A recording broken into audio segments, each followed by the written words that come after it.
Welcome to Commander Quickies, the series where we take a specific aspect of Commander and condense it into just a couple of minutes. I'm BZ of the Nitpicking Nerds, and today I'm going to be answering the question, what if the starting life total for Commander was 30 instead of 40?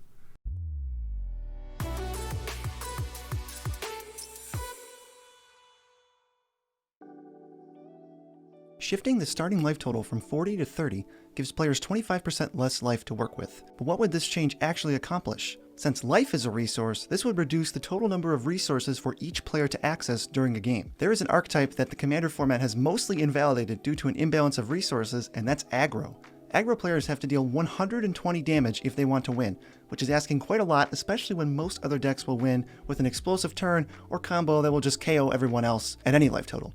EDH games are notorious for minimal combat, so the aggro players usually don't have much help.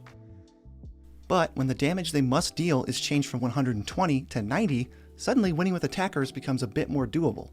This wouldn't push aggro to tier 1, but instead would allow decks to get their foot in the door and apply some pressure to a lot of dirtily decks that like to sit around and wait for their big turns. So if aggro decks are getting better and all combat becomes more effective and relevant, then combo decks better watch out. So if aggro decks are getting better and all combat becomes more effective and relevant, then combo decks have a lot more to worry about. It would be much more difficult to take the first few hits on the chin and focus on ramping and tutoring. This forces an increase in interaction, which is one of the things that makes Commander so great in the first place. So aggro gets a little better and combos become harder to defend, but what about something like life gain? At first glance, it seems bizarre that life gain decks would get better by starting with less life. But the reason life gain decks have historically struggled a bit in Commander is that you're given so much life in the beginning that gaining more doesn't have much of an impact. For example, if the starting life total was 100, there would be absolutely no use for life gain, and if you started with 5 life gain would be totally amazing. So the shift from 40 to 30 tips the scales a little and makes having extra life just a bit more valuable. Speaking of adding value to extra life, there are a handful of specific cards that get an appropriate nerf with this change. First is Serra Ascendant, which has the weird unchangeable text of being a 1-mana 6/6 flying lifelinker in Commander. But when you have exactly 30 life, any single fetch land or point of damage you take will ruin your Serra Ascendant, changing it from an undercosted game wrecker to a regular 1/1. The other unintentional nerf comes to one of the cards we at the Nitpicking Nerds would probably ban out of Commander altogether, Necropotence. Less life to begin the game with just means less cards to draw with this awesome enchantment.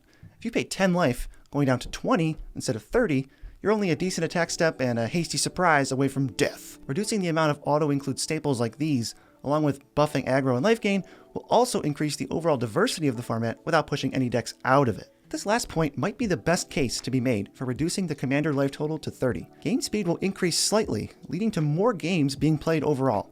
And in those games, your decisions to attack or block have more weight. Hitting someone for 3 from 40 takes about 7% of their life total, while hitting someone for 3 from 30 takes 10% of their life total. This might cause more alliances, deals, and politics to occur sooner than usual in Commander games. So, let's summarize our list of consequences for changing the life total to 30.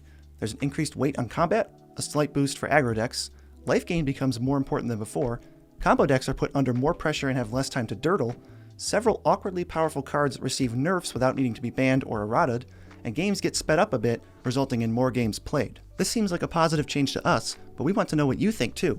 Let us know of any more consequences, positive or negative, that you predict from a change from 40 life to 30, and tell us if you think it would be worth it. Peace out, Tribe Scout.